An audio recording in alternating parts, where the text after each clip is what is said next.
Hi guys, hello दोस्तों, कैसे हैं आप सब। Welcome to our only love so on my channel. So guys, आज मैं न्यू स्टोरी के साथ आप लोगों के साथ हूँ। आई होप ये मेरी स्टोरी जो है वो आपको पसंद आए। बहुत ही ब्यूटीफुल सी स्टोरी है ये। Two hearts in one souls and I know soul होगा, सोल्स नहीं होगा। And,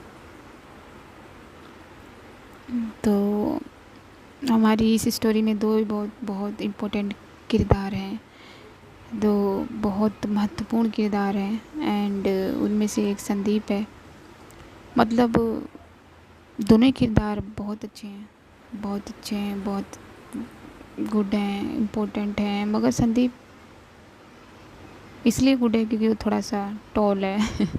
तो अहम तो दोनों ही हैं, जाहिर है किसी भी लव स्टोरी में दोनों ही अहम होंगे। तो संदीप थोड़ा, चलिए मैं आप लोगों को किरदार की तरफ लेके चलती हूँ।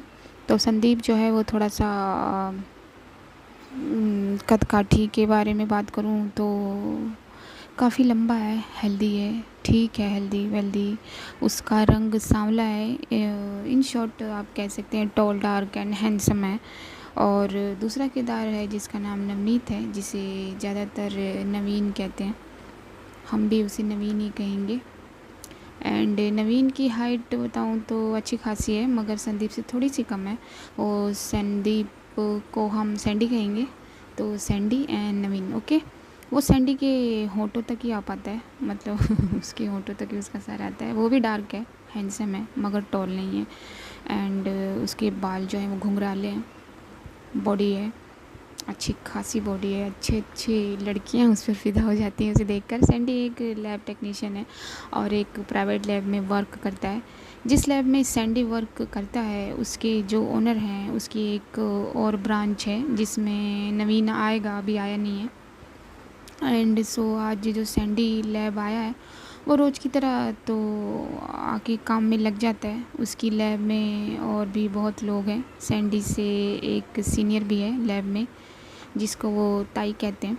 और रिसेप्शन पर भी बहुत खूबसूरत खूबसूरत लड़कियां हैं। तो रोज़ की तरह वो सुबह आता है, चाय स्टॉल्स आता है, चाय जो है वो चाय स्टॉल से, टी स्टॉल से चाय मंगवाते हैं। और सभी जो अभी सुबह सुबह आए, जिनका सुबह सुबह का टाइम है, वो इकट्ठे बैठकर चाय पीते हैं अपने, और उसके बाद अपने कामों में लग जाते हैं। तो यही कोई 11 या 12 बजे तक सैंडी की जो ओनर हैं, जो लैब की ओनर हैं, वो आती हैं लैब में। वो सैंडी को बहुत मानती हैं, तो वो अपनी मैम के लिए भी चाय मंगवाता है। उसकी मैम उसे कहती है कि संदीप, तूने ढूंढा कोई अपने जैसा लड़का दूसरी वाली ब्रांच के लिए? उस ब्रांच में बहुत प्रॉब्लम्स हो रही हैं, कुछ भी मैनेज नहीं हो पा रहा है और बहुत नीड है। तो जो सैंडी है उसका जवाब देता है अपनी मैम का कि मैम, मैंने बोला हुआ है 2-3 जगह, वहाँ से कोई मिल जाएगा। तो उसकी मैम कहती है कि इतना टाइम कहाँ है। अच्छा सुन, रिसेप्शन से अंजू को बुला, उससे मैंने कहा था एक लड़के के लिए और उसने बोला था कि वो एक लड़का ले आएगी। तो सैंडी अपनी मैडम का जवाब देता है, जी मैम, मैं बुलाता हूँ। और वो रिसेप्शन पर इंटरकॉम करता है, फ़ोन करता है अंजू से। अंजू उठाती है फ़ोन और फिर वो अंजू से कहता है कि तुझे मैम बुला रही हैं, ऊपर आओ। तो एक्चुअली जो रिसेप्शन है वो नीचे है, लैब का और बाकी जो टेस्ट वगैरह होते हैं उन सब का। और ऊपर फर्स्ट फ्लोर पर लैब है। तो थोड़ी देर बाद अंजू ऊपर आती है तो सैंडी से इशारे में पूछती है कि क्या हुआ। तो सैंडी भी उसे इशारे में जवाब देता है कि रिलैक्स, कुछ नहीं हुआ। उसने सोचा कहीं क्लास लेने के लिए तो नहीं बुलाया उसे मैडम ने। एक्चुअली इनकी जो मैडम है वो थोड़ा, समझ गए होंगे आप लोग कि पैसा आने के बाद घमंड तो अपने आप आ ही जाता है, और इनके पास तो थोड़ा सा ज़्यादा वाला पैसा है, तो समझ गए होंगे। हाँ, मगर सैंडी को वो बहुत पर्सनलाइज करती हैं। तो बस इसलिए जो बाकी के लोग हैं वो सैंडी की गुड बुक्स में रहना चाहते हैं, ये कोशिश करते हैं मेक श्योर कि वो उसकी गुड बुक्स में रहें, ताकि कहीं फंसें, कोई दिक्कत हो तो वो उन्हें बचा सके। तो जो अंजू है वो मैम से पूछती है, ग्रीट करती है, फिर पूछती है कि जो अंजू है उससे मैडम पूछती है कि अंजू, मैंने तुम्हें कहा था कि एक लड़की की नीड है हमें, हमारी दूसरी लैब में सब कुछ संभाल सके, जो एक जिम्मेदार रिस्पॉन्सिबल लड़का। तुमने कहा था। तो अंजू उसका जवाब, जी मैम, मैंने उसे आज बुलाया है, वो आएगा आज मैम। तो उसकी मैडम कहती है अच्छा ठीक है, मैं हूँ थोड़ी देर तक, आ जाएगा तो मेरी से भी बात हो जाएगी। चलो ठीक है,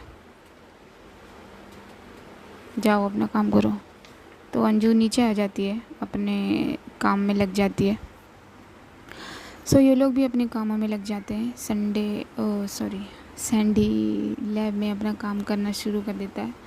और इनकी जो मैम है वो कहती है कि अच्छा सुन संदीप, मैं जा रही हूँ, तो टाइम हो चुका है थोड़ा बहुत। तो उसके बाद कहती है उसकी मैम कि अच्छा सुन संदीप, मैं जा रही हूँ, बाकी काम देख लेना। और वहाँ जो सीनियर होती है, मतलब उस लैब में, उसको भी मैम वही कहती है। तो सैंडी जो है वो अपनी मैम से कहता है कि लेकिन मैम वो, तो उसकी मैडम कहती है हाँ बोल बोल। तो सैंडी कहता है वो लड़का आएगा ना जिसे आपने बुलाया, तो उससे बात करके चले जाते आप। तो उसकी मैम कहती है अरे देख ना, घर से मेरे बेटे का फ़ोन आ रहा है, वो मुझे बुला रहा है, मुझे जाना होगा, ऐसा कर तू उससे बात कर लियो, ठीक है, और फिर मुझे कॉल कर लियो। तो सैंडी कहता है ओके मैम। और वो अपनी मैम, वो जो अपनी मैम को जा रहा है और खड़ा, तो वो अपनी मैम के सामने, लेकिन अपनी सीनियर की तरफ देखता है जिसे वो ताई कहते हैं। तो ये कहकर उसकी मैम जो चली जाती है, उसके जाते ही सैंडी बोलने लगता है कि देखा ताई, आपने देखा, ये हमेशा ऐसे ही करती हैं, अब मैं उससे क्या बात करूँगा, मुझे ही फंसाना होता है इन्हें। तो उसकी ताई कहती है अरे तू बात कर लियो और बता दियो। तो सैंडी कहता है कि हाँ मैं उससे बात कर लूँ, और ये मना कर दे तो बुरा तो मैं हुआ ना ताई। तो ताई कहती तू कैसे बुरा हुआ, तेरी लैब थोड़े है, डिसीजन तू थोड़ी लेगा। तो सैंडी कहता वही तो ताई, मेरी लैब थोड़ी है जो मुझसे बात करने के लिए बोल के गई हैं, क्या ताई। और वो अपनी सीनियर, जिन्हें सब ताई कहते हैं, जो वो महाराष्ट्र से बिलोंग करती हैं, तो सैंडी उन्हें बहुत मानता है। तो उनसे ही बात करके वो अपना काम कर रहा है, बात कर रहा है और काम कर रहा है और बड़बड़ा रहा है, बड़बड़ाया जा रहा है। तो ताई कहती है तू पागल है, अब चुप हो जा और काम कर। तो सैंडी कहते ताई, फिर सैंडी कहते ताई चाय मंगवाएं। तो ताई कहते किससे मंगवाएगा, तुझे ही जाना होगा। तो सैंडी कहता है कि हाँ ताई, मैं लेके आता हूँ, और कचौरी खाओगे, मैं लेके आता हूँ। तो ताई कहती है हाँ हाँ ले आइयो, सुन ले पैसे ले जा। तो सैंडी कहते हैं कि ओहो बहुत पैसे वाली हो गई हो, मैं लेके आता हूँ। सैंडी नीचे आता है रिसेप्शन पर, और वो अंजू को छेड़ता है, थोड़ा सा उसे चिढ़ाता है। तो अंजू बोलती है कि कहाँ जा रहे तू। तो सैंडी कहता है कि कचौड़ी लेने जा रहा हूँ, खाएगी क्या। तो अंजू कहते हैं खिला दे। तो सैंडी कहते चल भुक्कड़ कहीं की। तो वहाँ रिसेप्शन पर काफ़ी सारे लोग हैं, क्योंकि लैब के साथ साथ वहाँ यूएसजी, एक्सरे, अटरम सटरम होता है। तो बाकी लोग वहाँ जो टेस्ट कराने आए हैं, बाकी की वो पेशेंट बैठे हुए हैं, वो सब इन दोनों को देख कर हंसने लगते हैं। तो सैंडी बाहर चला जाता है। सैंडी गया है बाहर, उसे बाहर गए हुए यही कोई 10-15 मिनट हो गए। इतने में अंजू की रिसेप्शन के टेबल पर एक आदमी आके खड़ा होता है, और वो अपने कंप्यूटर में बिज़ी है, काम कर रही है, वो ध्यान नहीं देती। उसके बगल में एक लड़की और है जो रिसेप्शन पे रहती है, और उसका नाम महक है। तो वो उस आदमी से पूछती है कि हाँ जी सर, क्या टेस्ट कराने हैं आपको। तो वो आदमी जवाब देता है कि मुझे यूएसजी करवाना है।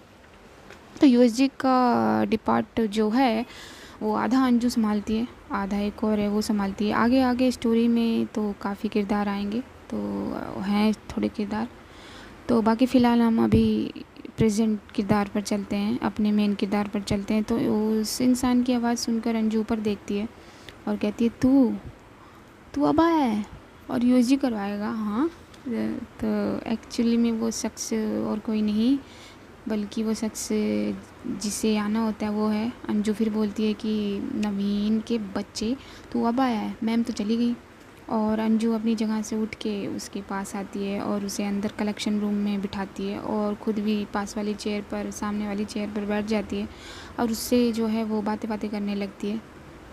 वहाँ सैंडी चाय और कचौड़ियाँ लेकर आ गया है और वो बाहर से ही सीढ़ियों से ऊपर जा रहा होता है, जाने लग रहा होता है, मगर एक बड़ी विंडो है उस खिड़की पर लगी हुई, जिससे हम अंदर देख सकते हैं। तो सैंडी भी अंदर देखता है, उसकी आदत होती है हमेशा से, जब भी वो जाता आता है तो देख चिड़चिड़ाते हुए जाता है। तो आज भी वो वही कर रहा है, वही देखता है अंदर। तो अंजू एक लड़के से बात कर रही होती है, नवीन ही होता है वो। ऐसे बैठा है नवीन, जैसे उसका जो बैक है वो सैंडी की साइड है, तो उस साइड वो देख नहीं पाता। तो सैंडी उसे देख नहीं पाता। उसे नवीन के घुंघराले बाल दिखते हैं, उसकी बैक दिखती है जो बहुत सॉलिड है। उसने ब्लू कलर की टी शर्ट पहनी हुई है जो सैंडी का फेवरेट कलर है। उसकी बॉडी अच्छी खासी है नवीन की। उसके जो बाहें हैं वो दिखती हैं, तो सैंडी की नज़र उन बाहों पे जाती है जैसे, और उसकी बाहें वहीं उसकी आंखें वहीं उसकी बाहें पर ठहर जाती हैं नवीन पे।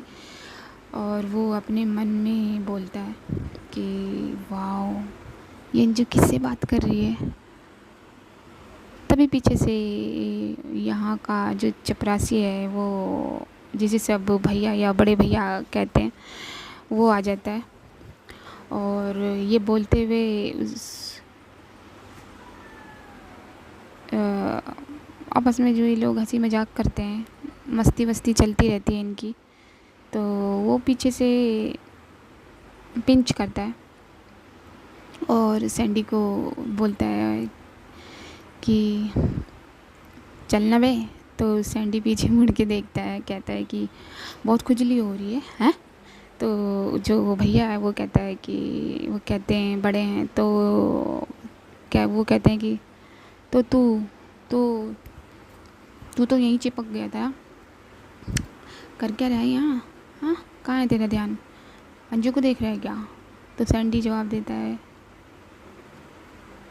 तो बड़े भैया बड़े हैं, मतलब ठीक ठाक हैं, इतने एजड भी नहीं हैं, लेकिन हैं तो बड़े। तो सैंडी इन्हें कभी कभी बुड्ढे भी कहता है, बुड्ढे कहकर पुकारता है। तो सैंडी इस बार यही कहकर पुकारता है और कहता है कि बुड्ढे, तेरी हीरोइन को देख रहा हूँ और क्या कर रहा हूँ। तो यहाँ ये बात हुई है कि जो चपरासी भैया हैं वो यहाँ काम करने वाली लड़कियों को हीरोइन कह के पुकारते हैं। मतलब उन्होंने एक एक हीरोइन पर उनके नेम रखे हुए हैं कि ये इसकी तरह लगती है, वो उसकी तरह लगती है। तो कोई गलत इरादा नहीं है, मगर बस जब ऑनर ढंग का ना हो तो स्टाफ तो आपस में अच्छी खासी बनी जाती है, तो एक फैमिली हो जाती है, एक फैमिली बनी हुई है। तो बस जो हमारे बड़े भैया हैं वो भी ऐसे ही हैं। तो सैंडी की बात का जवाब देते हैं कि अबे वो किसी और की है, उसे देख के क्या फ़ायदा। तो सैंडी कहता है हाँ बुड्ढे, जब तू बोलता है तब कुछ नहीं। तो भैया कहते हैं कि अबे मेरी बात अलग है, और तू अकेले अकेले चाय पिएगा? हाँ। तो सैंडी कहता है नहीं बड़े भैया आ जाओ, आप भी ऊपर आ जाओ, और हाँ ताई भी पूछ रही थी आपको, शायद उन्हें कोई काम है। तो भैया कहते हैं अच्छा चल तू निकल चाय लेकर, मैं आता हूँ खड़ूस से मिलकर। तो यहाँ खड़ूस जो है वो ओनर की बात हो रही है, जो सैंडी की मैम या सबकी मैम ही है, उसके हस्बैंड की है, जो यहाँ का सर है। उसे वो यूएसजी करता है, रिपोर्टिंग करता है, साइन वाइन करता है, जो भी है, जो सैलरी वैली सब, मतलब ओनर है। मैडम तो सिर्फ नाम की है, तो अलग अलग नाम से पुकारा जाता है उसे कोई कुछ तो कोई कुछ। तो यहाँ उसी की बात हो रही है। तो ये कहकर सैंडी ऊपर चला जाता है और जो भैया हैं वो सर के रूम या कैबिन में चले जाते हैं। और अंजू अभी भी नवीन से बात कर रही है और रिसेप्शन पर बैठी महक वो टेढ़ी टेढ़ी नज़रों से इन दोनों को देख रही है। तो सैंडी ऊपर लैब में जाता है, सारा सामान टेबल पर रख देता है और जो चाय है वो ग्लास में निकालना शुरू करता है और बोलता है कि ताई आपका काम मैंने कर दिया, बुड्ढे को मैंने बोल दिया कि आप बुला रहे हो। तो ताई कहती है तेरे को मैंने कितनी बार बोला है कि उसे बुड्ढा मत बोला कर। तो सैंडी कहता है ओहो, आपको बहुत बुरा लगता है मैं उसे बुड्ढा कहता हूँ तो क्या बात है। ताई कहती है अरे पागल, मैं तो तेरे भले के लिए बोल रही थी, कहीं किसी दिन उसे बुरा न लग जाए। तो सैंडी कहता है कि नहीं ताई, उसे बुरा नहीं लगेगा, हमारे में चलता है ये सब। अरे हाँ ताई, एक बात तो मैं बताना भूल ही गया। तो ताई कहती है क्या बोल। तो सैंडी कहता है अरे नीचे एक आदमी आया है, अंजू उससे बात कर रही है कलेक्शन रूम में। तो उसकी ताई कहती है कि कौन है। तो सैंडी कहता है कि पता नहीं ताई। तो ताई कहती है अरे सैंडी, वही तो नहीं जो तेरी मैडम बोल के गई है। तो सैंडी कहती है हाँ ताई, ये तो मैंने सोचा ही नहीं, मैं उससे बात नहीं करूँगा ताई। तो ताई कहती है अरे क्यों, क्या हुआ। तो सैंडी कहता है कि अगर मैम ने उसे जॉब के लिए मना कर दिया तो मुझे फोड़ देगा वो, उसकी बॉडी देखिए, वो बॉडी वाला आदमी है। ताई ये सुनकर हंस देती है और कहती है ए तू चुप रहे, चुप रहे, तेरे को क्यों कोई बोलेगा। हाँ। तो सैंडी कहता है अरे ताई आपको नहीं पता, मैंने देखा है उसे, बॉडी देखी उसकी। इतने में जो बड़े भैया हैं वो लैब का डोर ओपन करते हैं और अंदर आते हैं और बोलते हैं कि किसकी बॉडी की बात कर रहा है। तो सैंडी कहता है कि बुड्ढे तू बातें सुनते हुए आता है हमारी। तो उसका भैया जो चुप बेच चाय दे चल। ताई किसकी बात कर रहा है ये। तो ताई कहती है अरे मैडम ने एक लड़की को बुलाया है ना, उसी की। तो भैया कहते हैं अरे ये रोज़ रोज़ लड़का बुलाती रहती है। सैंडी कहता है क्या भैया आप भी क्या क्या बोलते हो।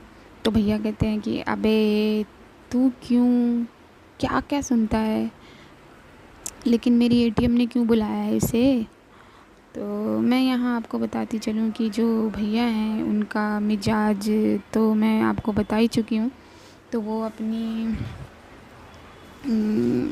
मतलब कि सभी की मैडम को एटीएम बुलाकर बात करते हैं, मतलब उसके सामने नहीं।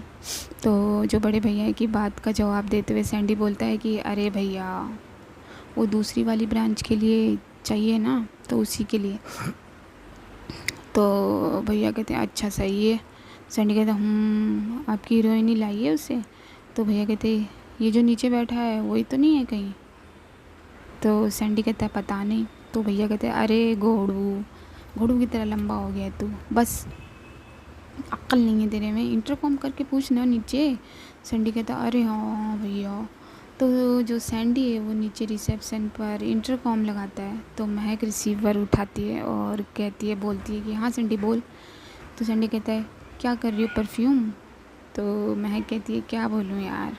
तो सैंडी कहता है तुम्हारे सर ने अभी पेशेंट निपटाए नहीं। तो मैं कहती नहीं, पता नहीं क्या कर रहा है, इतनी देर हो गई है और अभी तक इतने से पेशेंट नहीं, वैसे तो रोज़ रोज़ जल्दी जल्दी कर देता है और वो मेरे सर नहीं है। तो सैंडी कहता है परफ्यूम गलत बात, अपने ओनर के बारे में ऐसे बात करती हो, दिस इज़ नॉट फेयर। तो मैं कहती है ओनर गया। इतना ही बोलती है। तो सैंडी उसे कहता है कंट्रोल, परफ्यूम कंट्रोल। अच्छा ये तुम्हारी सहेली क्या कर रही है रिसेप्शन वाली। तो मैं कहती है पता नहीं कौन आया है, उसी से लगी पड़ी है। तो सैंडी कहता हाँ ऐसे नहीं बोलते गंदी बच्ची। अच्छा सुनो, अंजू को देना रिसीवर। जो महक है वो अंजू को बोलती है ओए अंजू ले। तो अंजू कहती कौन है। तो मैं कहती अबे ले ना, वहीं से पूछ रही है कौन है। तो अंजू जो है वो अंदर से रिसेप्शन पर आती है, आके महक से रिसीवर लेती है और बोलती है कि हेलो। सैंडी कहते क्या बात है, बड़ी बिजी लग रही है। हाँ किसके साथ बिजी है कि अपनी कचौरियों को भी भूल गई है। तो मैं कहती अंजू कहती है सैंडी तेरी मैडम ने जो कहा था वही है, उसे ही चाहिए था ना लड़का। तो सैंडी कहती बुड्ढे देख तेरी हीरोइन क्या कह रही है तेरी एटीएम के बारे में। और वो रिसीवर भैया को पकड़ा देता है। तो कहता है क्या हीरोइन क्या बोल रही है। तो कहती है अंजू कहती है कि भैया मैं कहाँ कुछ बोल रही हूँ। तो उसका जो भैया होते हैं वो रिसीवर सैंडी को पकड़ा के कहते धत तेरी। तो भैया बोल दिया इसने कितनी बार कहा भैया मत बोला कर। तो ये सुनकर सैंडी भी हंसने लगता है और ताई भी हंसने लगती है। फिर भैया कहते हैं कि मैं बात नहीं कर रहा इससे, ले सैंडी तू ही कर इससे बात। तो सैंडी रिसीवर ले लेता है और कहता है क्या अंजू तूने दिल तोड़ दिया भैया का तेरे और तेरे सर फ्री नहीं हुए? तो अंजू हंस के बोलती है कि नहीं। तो सैंडी उसका मखौल उड़ाता है, मजाक उड़ाता है, ओहो सर के नाम पर हंसी तो खुशी तो देखो इसकी, सर की चमची। तो अंजू कहती है कि सुन, अच्छा सुन, नवीन को ऊपर लैब में भेज दूँ? तो सैंडी कहता है कौन नवीन? तो कहती है अरे वही नया वाला लड़का। तो सैंडी कहता है अच्छा वो, हाँ हाँ भेज दे। और इतना कह के अंजू रिसीवर रख देती है, अंदर चली जाती है। और लैब में से ये लोग सब देख रहे हैं, क्योंकि सारे कैमरे का व्यू का जो एक एलईडी है वो लैब में भी लगा हुआ है, लगवा रखा है इनकी मैम ने, क्योंकि वो लैब में ही बैठा करती है, लैब में ही उसका बेंच डेस्क जो भी कह लो। तो इसलिए इनकी मैम ने सारे व्यूज़ का एक मॉनिटर लैब में भी लगवा रखा है, बाकी वो अपने फ़ोन में भी देखती रहती है। तो ये लोग ऊपर लैब से देखते हैं। तो अंजू अंदर जाती है और कहती है कि चल नवीन जा, ऊपर लैब है वहाँ चला जा। तो नवीन कहता है आगे क्या तेरी मैडम? तो अंजू कहती है कि नहीं मैम नहीं आई, मगर ऊपर लैब की सीनियर है और सैंडी है, डोंट वरी वो लोग अच्छे हैं, ताई कहते हैं हम लैब की सीनियर को, ठीक है। तो नवीन कहता है कि मैं वरी वरी क्यों करूँ, मैं वरी वरी नहीं करता, तुझे तो पता है मैं सबको संभाल लेता हूँ। तो अंजू कहती है हाँ हाँ लेकिन यहाँ संभालना नहीं है, और मुझे संभालने का मतलब पता है तेरा, पटाना यहाँ पटाना नहीं है, जहाँ बाहर से लेफ़्ट हो जाइए, मुड़ जाइए, सीढ़ियाँ आ जाएंगी। तो अंजू की ये बात सुनकर नवीन बाहर आ जाता है, और उसे बाहर आता देख लेते हैं ऊपर बैठे लैब में ये तीनों। सैंडी फटाफट से मैम के डेस्क से अपनी चाय वाय और जो भी कुछ होता है वहाँ कर चौरियाँ उठाकर पीछे मशीन के पास वाले रैक में रखता है। तो ताई बोलती है कि तू क्या इतना डर रहा है? तो सैंडी कहता है कि मैं डर नहीं थोड़े ना रहा हूँ ताई, इम्प्रेशन ख़राब नहीं होना चाहिए ना हमारे लैब का। और वो सारी चीज़ें पीछे मशीन की तरफ रख के वहीं खड़ा होकर अपनी बाकी की चाय पीता है, कचौड़ियाँ खाने लगता है। ताई अपनी मशीन्स में टेस्ट लगाने में बिज़ी हो जाती है, भैया बैठकर वहाँ चाय पीने लगता है, बिज़ी हो जाता है। तो फिर भैया कहता है कि ताई कुछ काम था, सैंडी बता रहा था। तो ताई कहती है हाँ वो मेरे को बैंक में डिपॉज़िट करवाना है था। तो भैया बोलता है कि हाँ दे देना, मैं जा ही रहा हूँ थोड़ी देर में कैश लेकर सर का। तो ये लोग बातें कर रहे हैं, इतने में जो लैब का दरवाज़ा खुलता है और सामने ही सैंडी से टकराती हैं नवीन की आँखें। सो गाइस आज के पार्ट में इतना ही। अब जानते हैं हम कल मतलब नेक्स्ट पार्ट में कि क्या होगा। सो होप सो अच्छी लगी आपको स्टोरी, तो लाइक कर दीजिए, सब्सक्राइब कर दीजिए। तब तक के लिए सी यू, मिलती हूँ मैं आप लोगों से जल्द ही।